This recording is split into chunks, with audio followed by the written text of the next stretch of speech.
The shuttle-carrying ambassador Alina Vasquez approached the massive station orbiting Kethprim. She had seen many impressive structures in her 40 years. But this place made Earth's greatest achievements look like children's toys. The council hall stretched for kilometers, built from materials that shimmered with colors humans had no names for. It had stood here for 3,000 years, watching over the galaxy like a judging parent. Alina adjusted her gray suit and checked her reflection in the shuttle's window. Dark hair pulled back tight. No jewelry. No decorations. She wanted to look professional, not intimidated. Behind her eyes, though, her mind raced through everything she knew about what was coming. The Council governed 847 different species across the galaxy. Some looked like humans. Others were crystalline beings, or clouds of gas, or machines that had forgotten they were once organic. They all followed one rule that kept the peace: pay tribute to the Council. In exchange, the Council provided protection, mediation, and access to galactic society. Every species paid. Every single one. For 3 millennia, this system had worked. Wars became rare. Trade flourished. The galaxy was orderly and predictable. And now, humanity, the newest members, barely 40 years in council space, was about to receive their bill. The shuttle docked. Alina walked through corridors that made her feel insignificant. The ceilings rose 50 meters high. Holographic displays showed star systems and trade routes. Alien species moved past her, some walking, some floating, some sliding on mucus trails. None of them looked at her twice. Humans were common enough now, even if they were still considered young and naive.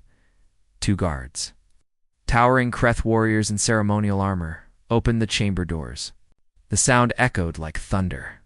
Alina stepped into the council hall and felt the weight of 1,000 eyes on her. The chamber was circular, with seats rising in tiers around a central platform. Representatives from hundreds of worlds sat watching. Some whispered to each other through translation devices. Others simply stared. At the far end, elevated above everyone else, sat the council's speaker. Interpreter Kess was a Vol, a being made of living crystal that pulsed with soft blue light. The Vol were old, one of the founding species of the council. They didn't have faces like humans understood faces, but Alina had learned to read the colors that flowed through their bodies. Right now, Kess glowed with calm authority. Ambassador Vasquez of humanity, Kess's voice came from everywhere at once, translated instantly into perfect English. Welcome.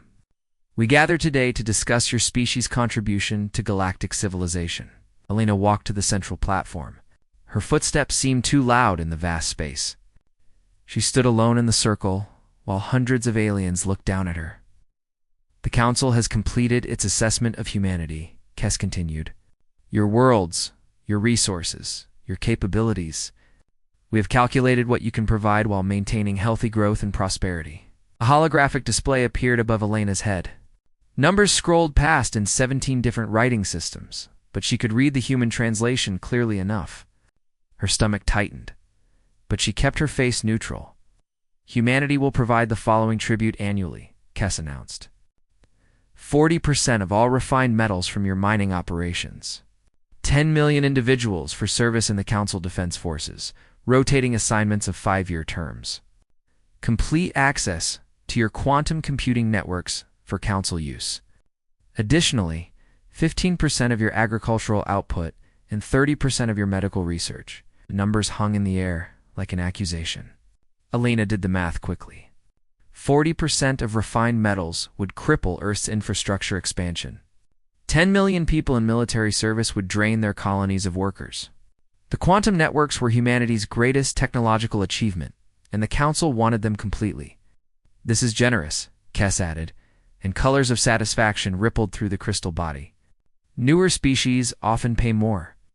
We have considered your rapid growth and limited time in Council space. This tribute reflects our desire to integrate humanity smoothly into galactic civilization. Around the chamber, representatives nodded or made whatever gestures indicated agreement in their species. A few whispered among themselves. Alina caught fragments through her translator. Reasonable terms, they should be grateful. Better than the Drexian paid. You have 6 standard months to begin compliance. Kes said. Council ships will arrive to collect the first shipments and recruits. Do you have questions about the terms? Alina stood silent for a moment. She thought about the families on Mars colony who were still building domes. The miners in the asteroid belt working 100-hour weeks to build humanity's future. The young people on Earth who dreamed of exploring the stars, not serving in someone else's military. She thought about the meeting 3 months ago when humanity's leaders had gathered in Geneva. They had seen this coming. Every species paid tribute. It was the cost of membership in galactic society. Some advisors had argued they should negotiate, try to reduce the amounts. Others said they should pay and build strength slowly, then renegotiate in a century or two. But Alina remembered her grandmother, who had lived through the resource wars on Earth. The old woman had grabbed Alina's hand with surprising strength and said, "Never let anyone tell you that freedom costs something you have to pay them. Real freedom is what you take and hold on to yourself." Ambassador, Kes prompted, "Do you understand the terms?" Alina looked up at the crystalline being. She looked around at the hundreds of species who had accepted this system for thousands of years. She thought about humanity's 12 billion people, scattered across 15 worlds and 100 space stations. She thought about what kind of species they wanted to be. "I understand perfectly," Alina said clearly. The chamber waited. This was normally where the new species asked for time to prepare, or requested minor adjustments, or expressed gratitude for the Council's generosity. Some species tried to negotiate. None succeeded, but they tried. Alina spoke one word. "No." The silence that followed was absolute. Kes's crystalline form stopped pulsing entirely for 3 full seconds. Around the chamber, representatives froze mid-gesture. The translators seemed confused, repeating the word in hundreds of languages, as if they couldn't believe they had processed it correctly. "I apologize," Kes said finally. "The translation must be incorrect. Please repeat." "No," Alina said again. "Humanity declines. We will not pay tribute. We signed no treaty requiring payment when we joined Council space. We established no agreement that gave you authority over our resources or our people. You're not asking for contribution. You're demanding extortion. And humanity does not pay extortioners." The chamber erupted. Voices shouted in languages Alina's translator couldn't keep up with. A Thraxian representative roared something that made the air vibrate. A Quelvan elder stood up, their ancient body trembling.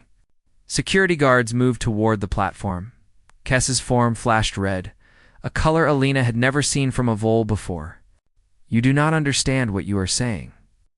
"I understand exactly," Alina replied. "Humanity owes the Council nothing. We will trade fairly. We will cooperate on mutual goals. We will negotiate treaties as equals. But we will not submit to demands backed by nothing but tradition and threat."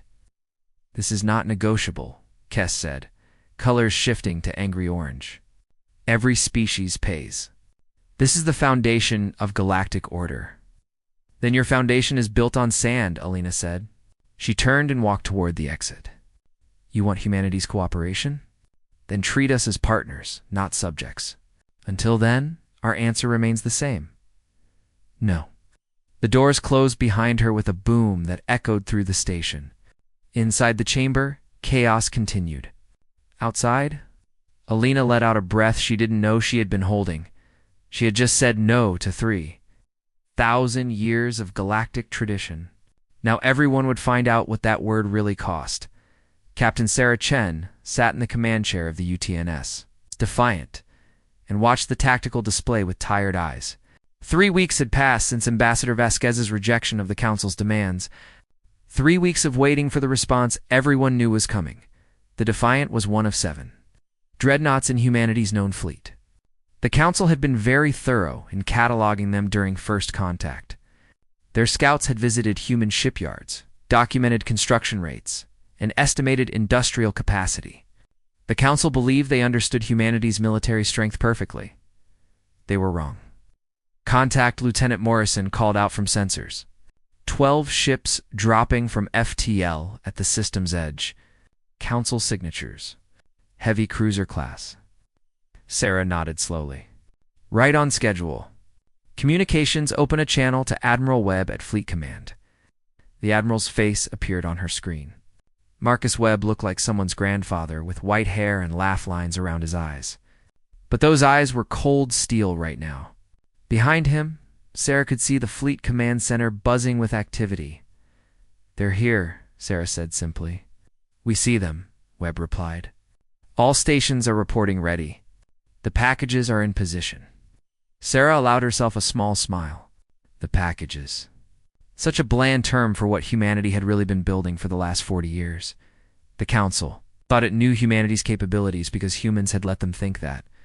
When the first Council scouts arrived, they found exactly what humanity wanted them to find. 7 dreadnoughts, 20 cruisers, 50 destroyers. A respectable fleet for a young species. Nothing threatening. What the scouts didn't see were the shipyards built inside hollowed-out asteroids in the belt.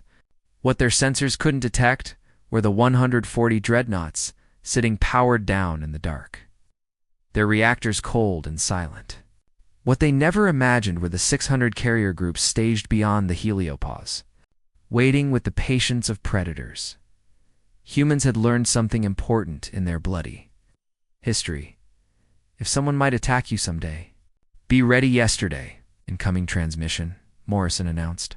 From the Council Fleet Commander. Put it through, Sarah ordered. The alien that appeared on screen was a Thraxian, a species that looked like a cross between a bear and a lizard.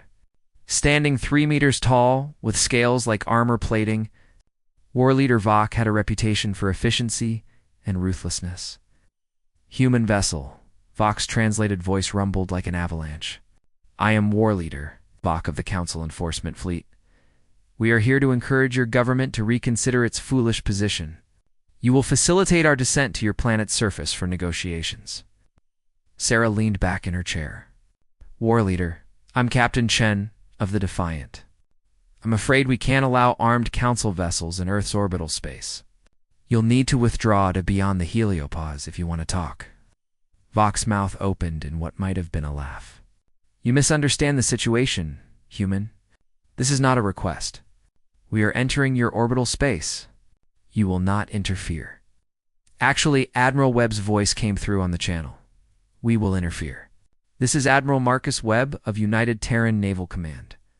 Your fleet has 1 hour to leave this system. We will not ask twice. The Thraxian scales rippled with what Sarah recognized as amusement. Your sensors show 7 capital ships in this system. We have 12. Your posturing is pointless. Power down your weapons and accept reality. Webb smiled. It wasn't a friendly expression. War Leader, I'm going to give you a gift. I'm going to show you exactly where you made your mistake. Data began streaming to the Council fleet. Sarah watched on her tactical display as humanity's surprise unfolded. The transmission included detailed scans of every Council ship, their shield frequencies, reactor signatures, weapon configurations, and exact formation positions. More importantly, showed the targeting solutions. Hundreds of targeting solutions, from positions the Council fleet had never detected. Humanity's hidden weapons locked on, missile platforms disguised as debris, railgun satellites running on cold power, mines that had been waiting in the dark for exactly this moment. And behind all of it, the massive heat signatures of ships powering up from cold shutdown, 140 dreadnoughts lighting their reactors, 600 carrier groups charging weapons, the entire hidden fleet humanity had built while the Council's scouts counted ships and felt confident. Impossible, Vok whispered, staring at his own tactical displays. You made assumptions, Webb said calmly. You thought you understood us. You didn't. We've been preparing for this conversation since the day we met you. Every human who met your scouts lied to them. Every facility you inspected was theater. Every capability assessment you made was exactly what we wanted you to believe. Sarah watched the Council ships on her display. They were starting to realize the trap they had flown into.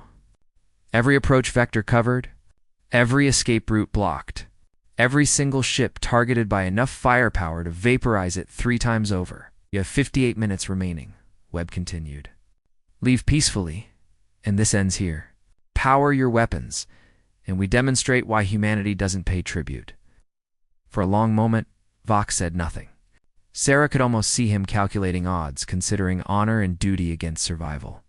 The Thraxians were proud warriors, bred and trained for combat. Backing down went against everything in their culture.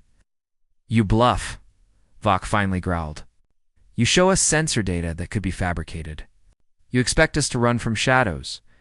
"Lieutenant Morrison," Sarah said quietly. "Fire Solution Omega-7. "Yes, ma'am." 6 railgun platforms opened fire.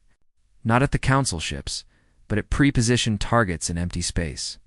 Tungsten rods traveling at a fraction of light speed hit rocks that had been painted with Council ship signatures. The impacts registered on every sensor in the system.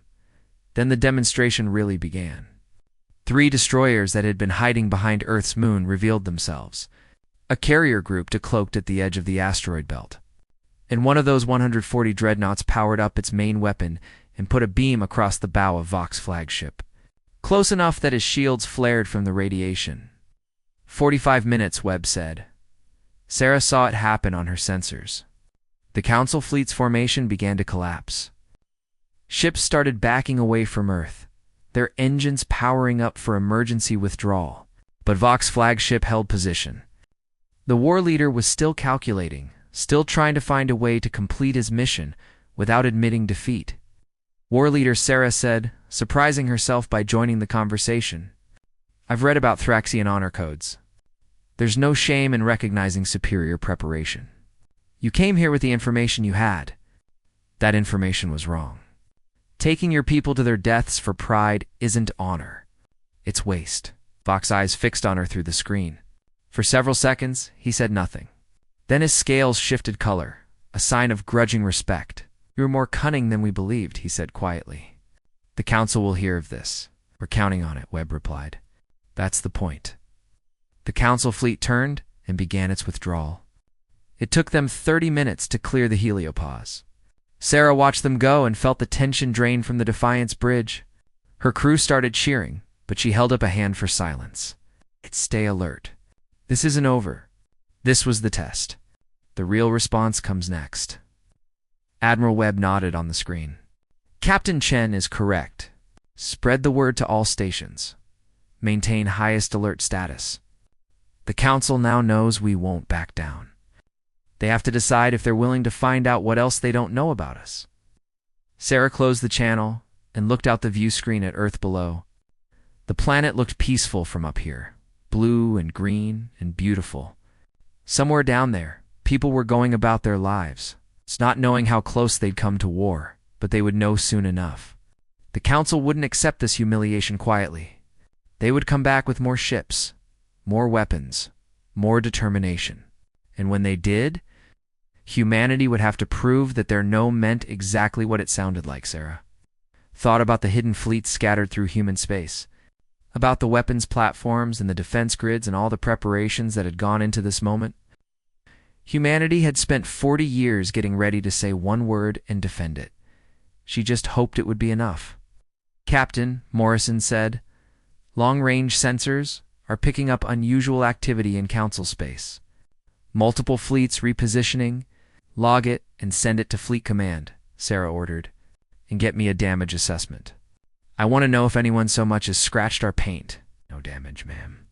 They never fired a shot." Sarah nodded. "Let's hope it stays that way. But something tells me we just made the Council very angry, and angry people make mistakes." She settled back in her command chair and prepared for a long watch. The first test was over. Humanity had passed. But the real exam was just beginning. Historian Keeper Meln moved through the Council archives with slow, deliberate steps. At 400 years old, she was young for a Quelvan, but old enough to remember when things were different. Her 6 legs carried her past data cores that held the history of galactic civilization, each one containing millions of years of recorded knowledge. She was looking for something specific, something that nagged at her mind since humanity's refusal 3 months ago. The Council chamber had been in emergency session almost constantly since war leader Vox's fleet returned in shame. Species that had paid tribute for centuries were angry. How could humanity refuse what everyone must bear? The Thraxians demanded military action. The Vol urged patience and negotiation. The newer species watched and whispered among themselves, but Meln remembered something from her earliest days as a historian keeper. A fragment of knowledge about how the council truly began. She had been too young then to understand its importance. Now, with humanity's defiance echoing through the galaxy, old memory demanded attention. She found the archive sections she wanted. These data cores were ancient, sealed since the council's founding 3,000 years ago. Few bothered to access them anymore. Everyone knew the story. The great species came together, formed the council, and created a system of tribute to fund protection and maintain order. Simple, elegant, fair. Except, Meln was starting to suspect it hadn't been fair at all. She activated the first core and began reading. Hours passed, then days. What she found made her ancient blood run cold. The tribute system hadn't started as protection. It started as conquest. 3,000 years ago, the Vol, Thraxians, and Quelvon had been the dominant military powers. They fought a series of brutal wars called the Gathering Wars. Hundreds of smaller species were caught in the middle, their worlds devastated. Finally, the three powers made peace and formed the council. But the smaller species were exhausted, broken. The council offered protection in exchange for payments. It seemed reasonable at the time. A way to rebuild. A path to peace, except the payments never stopped, never decreased. Over centuries, temporary support became permanent tribute. Protection became control. And the founding species grew comfortable, feeding off the labor of everyone else. Meln stared at the data with growing horror. The council she had served her entire life was built on a lie. They weren't benevolent protectors. They were very polite conquerors who had convinced everyone, including themselves, that this was how civilization worked. Her communication device chimed. Interpreter Kess wanted to see her immediately. Meln made her way to Kess's private chambers. The Vol was there, along with 3 other senior council members. Their faces, or the equivalent for their species, showed stress and worry. Historian Keeper Kess's colors pulsed with agitation. We need your expertise. Humanity's refusal is causing disruption. 3 species have announced they're reducing their tribute payments. Others are demanding renegotiation. We need historical precedent for dealing with this situation. Meln looked at the beings who ran galactic civilization. They were afraid. Not of humanity's military, though that was concerning. They were afraid of an idea spreading. The idea that tribute could be refused. I have been researching our history, Meln said carefully. I found records of the Gathering Wars, of how the tribute system actually began. S's colors dimmed. That history is not relevant to current affairs, isn't it? Meln activated her datapad and projected the records into the center of the room. We tell everyone the tribute system is about protection. But it started as a way to control defeated species after we nearly destroyed each other. We've been taking payments for 3,000 years based on a system we created through force. That was different times, a Thraxian council member growled. The system has evolved. It maintains peace, does it? Meln challenged. Or does it maintain our comfort? When was the last time the council actually protected a tributary world from a real threat? When was the last time we did anything to earn these payments except threaten to withdraw protection? The room fell silent. Meln pressed on. Humanity is forcing us to ask questions we've avoided for millennia. What gives us the right to demand tribute? Why should younger species pay us for existing? The humans are correct. They signed no treaty, made no agreement. We simply told them how things work and expected compliance. S's form pulsed with dark colors. Without the tribute system, the council cannot function. Then perhaps, Meln said quietly, the council needs to change how it functions. Before anyone could respond, alarms blared throughout the station. A message was broadcasting on all frequencies. And it wasn't coming from the council. It was coming from a Drexian colony world on the frontier. The message was simple. Pirates had attacked their mining outpost. 30 people were trapped. The colony had sent an emergency request to the Council for protection 3 days ago. No response had come. Now they were broadcasting to anyone who would listen. Within 2 hours, a ship arrived. Not a council vessel, the UTNS Resolute dropped out of FTL, deployed fighters, and drove off the pirate ships in less than an hour. Captain Rodriguez and her crew didn't just stop the attack. They brought medical supplies, repair equipment, and engineers to help rebuild the damaged facilities. The grateful Drexian colonists offered payment. Rodriguez refused. "We don't charge people for doing the right thing," she said. "You needed help. We provided it. That's what neighbors do." The interaction was recorded and spread across the galactic networks within hours. Melon watched it from the council station and felt something shift in the galaxy's consciousness.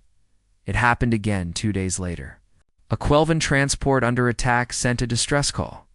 The council's nearest ship was 4 days away. A human frigate was there in 6 hours. Again, they refused payment, and again, a mining accident on a vole colony. Human ships diverted to help. No charge, species across the galaxy started to notice. The council demanded payment and provided promises. Humanity asked for nothing and provided help. Melon received messages from other historian keepers across council space.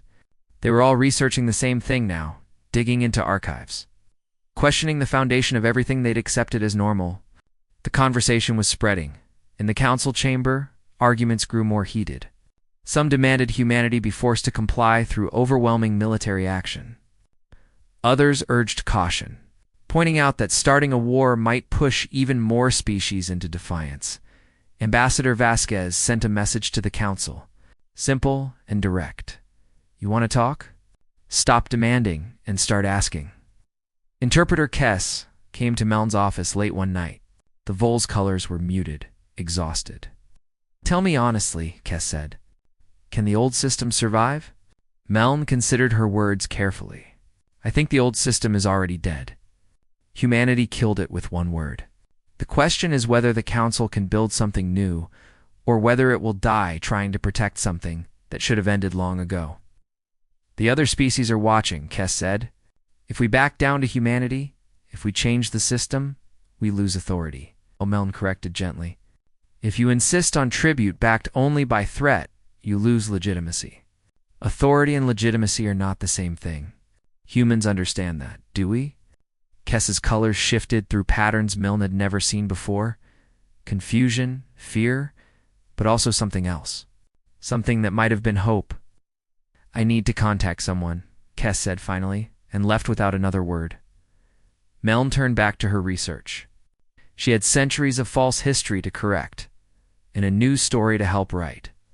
The story of how one young species made the entire galaxy remember what civilization was supposed to mean. Not control, not tribute, not submission, partnership, freely chosen. Honestly earned? It was a revolutionary idea. But then again, Melon thought, the best ideas usually were. She pulled up another archive and kept reading. Somewhere in 3,000 years of history, there had to be examples of the council actually serving the galaxy instead of ruling it. Those examples would be important for what came next, because change was coming. Humanity had made sure of that. The only question left was whether the council would adapt or break. Admiral Ikari Tanaka stood on the bridge of the UTNS. Yamato studied the tactical display with the calm expression that it earned her the nickname Ice Lady among her crew. She didn't feel calm. Nobody could feel calm watching 200 council warships approach your station. Proxima Colony orbited the nearest star to Earth. For light years away, 200,000 humans lived here, building a new world from nothing. The colony had farms under domes, factories in orbit, schools where children learned to walk in low gravity. It was humanity's proudest achievement outside the Sol system. And the council was about to attack it. "They're maintaining formation," Commander Liu reported from the tactical station. "Holding at the system's edge. No communication yet," Kari nodded. "They want us to sweat, to evacuate, to show weakness." "Ma'am," Liu continued quietly, "we have 15 ships. They have 200. The math doesn't work." Math rarely does in war, Akari replied. She activated the station-wide communication channel. This is Admiral Tanaka. All civilian transports are to continue normal operations. Do not evacuate. I repeat, do not evacuate. We hold this line. Silence filled the bridge. Her crew knew what she was doing. Evacuating would mean admitting the Council could drive humans from their homes. Standing would mean fighting impossible odds. But Akari had learned something important in her 30 years of military service. Sometimes the only way to win was to refuse to lose. Incoming transmission, the communications officer announced. From the Council Fleet Commander, put it through. A Thraxian appeared on screen. This one was older than War Leader Vok, with more scars and darker scales. Human Commander. I am Fleet Leader Vrath. You have 5 hours to evacuate this colony. After that, we will remove you by force. This is not negotiable. Akari met the alien's eyes through the screen. Fleet Leader Vrath, this is Admiral Tanaka. I refuse your demand. Proxima Colony is human territory. You have no authority here. Vrath's scales rippled with something that might have been respect or anger. You have 15 ships? We have 200. Your courage is admirable. Your tactics are suicide. Perhaps Akari said calmly. But here's what's going to happen.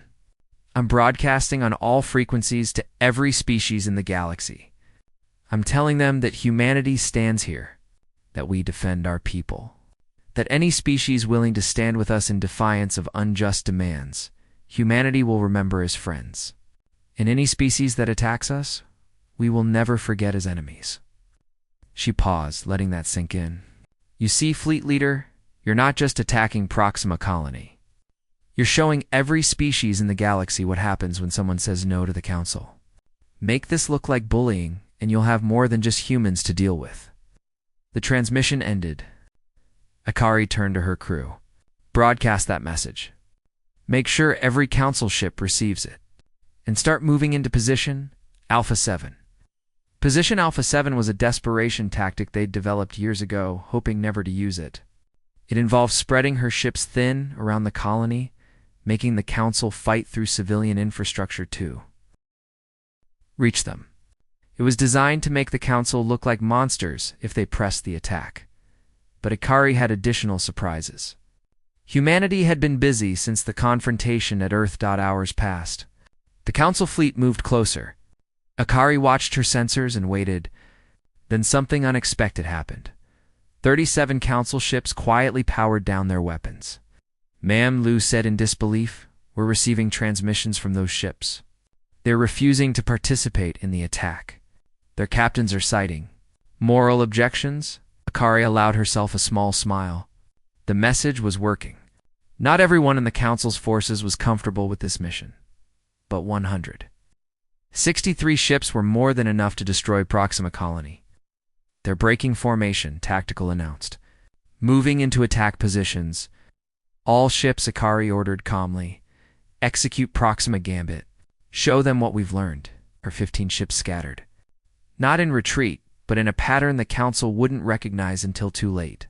Human vessels didn't fight like Council forces expected. No honorable engagement ranges.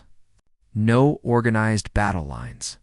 Humans fought like prey animals that had discovered teeth and weren't afraid to use them. The first Council ships to reach attack. Range found themselves under fire from unexpected angles. Mines that had been floating dormant for months suddenly activated. Weapons platforms disguised as space debris came online. Small human ships darted in, fired, and vanished into the sensor shadows of the colony's structures. But the Council had numbers. The human ships took damage. The Yamato shuddered as enemy fire punched through forward shields. Akari gripped her chair, but maintained her calm expression. Damage report. Forward shields at 40%. Hull breach on Deck 7, contained. We're still in the fight. The battle became chaos. Human ships led Council vessels into traps. Every approach to the colony was mined and covered. The Council was winning through sheer numbers, but they were paying for every meter in blood. Then Admiral Webb's voice came through on priority channel. Admiral Tanaka, hold position. The cavalry is arriving. Akari's sensors lit up. Ships were dropping from FTL all around the system. Not just human ships. The entire hidden fleet that had faced down war leader Vok at Earth, 140 dreadnoughts, 600 carrier groups. The Council fleet suddenly found itself surrounded. All Council vessels, Admiral Webb broadcast, cease fire immediately or be destroyed. You came here to teach humanity a lesson. Consider this lesson learned. We don't back down. We don't submit. And we will defend our people with everything we have. The Council fleet stopped firing. Their formation collapsed into chaos as captains realized they'd been ambushed. Fleet leader Vroth's voice came through, anger barely controlled. "This is treachery." "This is preparation," Webb replied. "You thought we'd let you attack our colony unopposed? You thought we'd fight by your rules. We're human, fleet leader. We make our own rules." The battle lasted 11 hours total. The Council lost 142 ships. Humanity lost 9. But what happened after shocked everyone watching across the galaxy. Akari gave the order, "Rescue operations." All Council escape pods are to be recovered. All survivors are to be treated as we would treat our own wounded. Her crew stared at her. "Ma'am, they just tried to kill us." "They followed orders," Akari said quietly. "Wrong orders, but orders. We show them what humanity means. We show them there's a better way." Human ships moved through the debris, pulling out Council survivors. Thousands of them. They were brought aboard human vessels, given medical treatment, quarters, and food. Not as prisoners. As guests, a Thraxian officer, nursing a broken arm in the Yamato's medical bay, asked Akari why they bothered. "Because we're not trying to conquer you," she explained. "We're trying to teach you that the tribute system is wrong. That civilization shouldn't run on fear and threats. You fought bravely today. Under different circumstances, we could have been allies instead of enemies." The Thraxian looked at her with confusion and something else. Something that might have been the beginning of understanding. Videos of human ships rescuing Council crews spread across the galaxy within hours. The narrative changed. Humanity wasn't rebelling against civilization. They were rebelling against tyranny and showing there was an alternative. Akari watched Proxima Colony from the bridge of her damaged ship. The domes still stood. The farms still grew. Children still played in the low gravity. They had held the line. "Admiral Webb," she said over the command channel. "We held." "You did more than hold," Webb replied. "You showed the galaxy that humanity means what it says. Now we see if the Council learned anything." Akari doubted they had. But she had learned something. She'd learned that sometimes 15 ships could face 200 and win. Not through superior weapons or tactics, but through superior conviction. The Council had taught the galaxy that might makes right. Humanity was teaching them something different. That right makes might. And if the Council wanted to test that lesson again, Akari would be ready. She'd always be ready. That was what it meant to be human. 6 months after, Ambassador Alina Vasquez spoke one word that changed everything. Interpreter Kess made a journey no Council speaker had made in 300 years. She traveled alone to Earth, without guards or ceremony. To meet with the human who had started this revolution, Alina waited in a simple conference room in Geneva. Through the windows, she could see the Alps in the distance, snow-capped and eternal. She'd chosen this location deliberately. No grand halls. No intimidating architecture. Just 2 people talking. Cass entered, her crystalline form pulsing with colors Alina had learned to read. Exhaustion, stress, but also something new. Determination. Ambassador Vasquez, Cass said, settling into a specially designed chair. "Thank you for meeting with me." "Just Alina's fine," she replied. "We're not in the Council chamber now." Cass's color shifted. "No, we are not." She was silent for a moment. "I need to ask you something directly." "What do you want?" "Truly want. Because the Council is collapsing, and I need to know if humanity seeks to replace us, or if you genuinely want something different." Alina slid a data tablet across the table. "Partnership, not tribute. Not dominance. Not empire. Just cooperation between equals who help each other because it benefits everyone." Kess accessed the document. It was called the Proxima Accords, named for the battle that had proven humanity would fight for their principles. Alina watched the council speaker, read through page after page of detailed proposals. The Accords outlined a new framework for galactic civilization. Voluntary association instead of mandatory membership. Mutual defense based on actual treaties, not imposed obligations. Resource sharing based on negotiation and need. An end to tribute payments. Species would contribute what they could, when they could, because they chose to, not because they were forced. This will destroy everything we built, Kess said finally, colors pulsing with distress. No, Alina replied gently. It will destroy what you built on extortion. But you can build something better. Look at what's happening out there. She activated a holographic display showing the galaxy. 47 species had stopped paying tribute in the last 6 months. 12 had withdrawn from the council entirely. Hundreds more were demanding renegotiation. The old system was already dead. It just didn't know it yet. The other option, Alina continued, is war. The council can try to force compliance through military action. Some species will submit. Others will fight. You'll tear the galaxy apart trying to maintain a system that was wrong from the beginning. You make it sound simple, Kess said. It's not simple. It's just right. Lena leaned forward. Kess, I've read the histories. The real histories that historian Keeper Meln uncovered. The tribute system started as conquest dressed up as protection.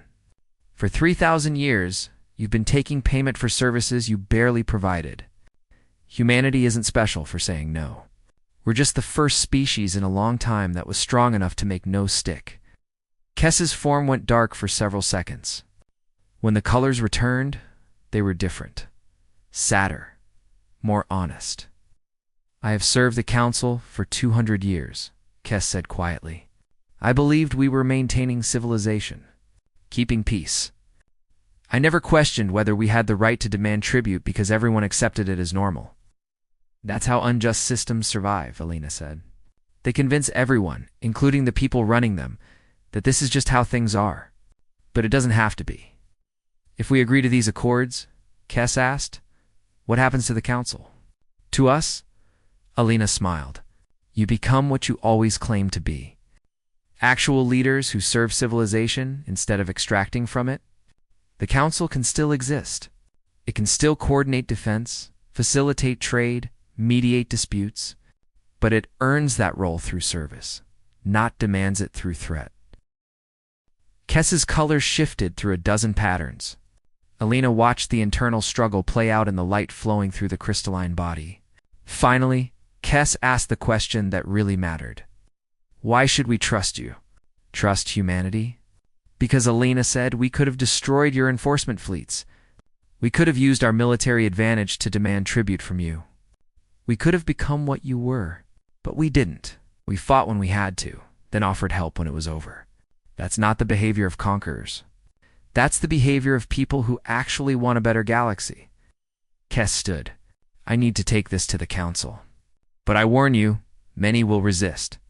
The Thraxians built their entire culture around the military power the tribute system funds.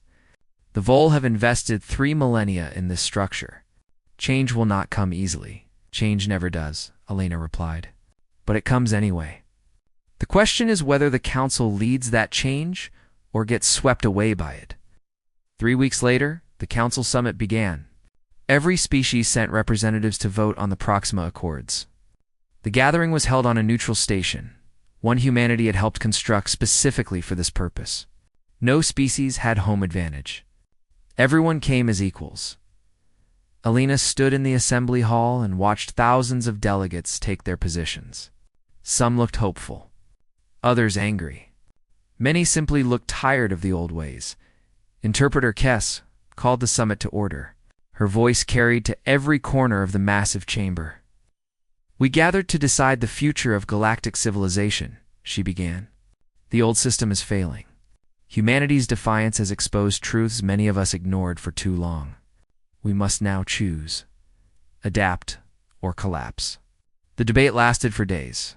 Species that had built their power on tribute fought desperately to maintain the status quo. Others demanded change, Voices rose and fell. Arguments echoed through the hall. Historian-keeper Meln presented her research. 3,000 years of truth that many didn't want to hear. Admiral Webb attended and spoke quietly about humanity's willingness to defend not just human worlds, but any world that chose partnership over subjugation. Several species that had stood against humanity at Proxima Colony now spoke in favor of the Accords. Their captains changed by how humans had treated them after the battle. The Vol delegates caucused for an entire day. Their species had been founders of the Council, architects of the tribute system. Their vote would influence everyone else. When they returned, Kess spoke for all Vol. We vote yes. We have spent millennia taking from the galaxy. Perhaps it is time we gave back. The chamber erupted. If the Vol could accept change, anyone could. The Quelvon voted yes, her historian keepers having shown them what they had become. The Drexians voted yes, remembering how human ships had saved their colony. Species after species followed, the momentum building. The Thraxians were the last major power to vote. War leader Vok, scarred in gray, stood to speak. Everyone expected rejection.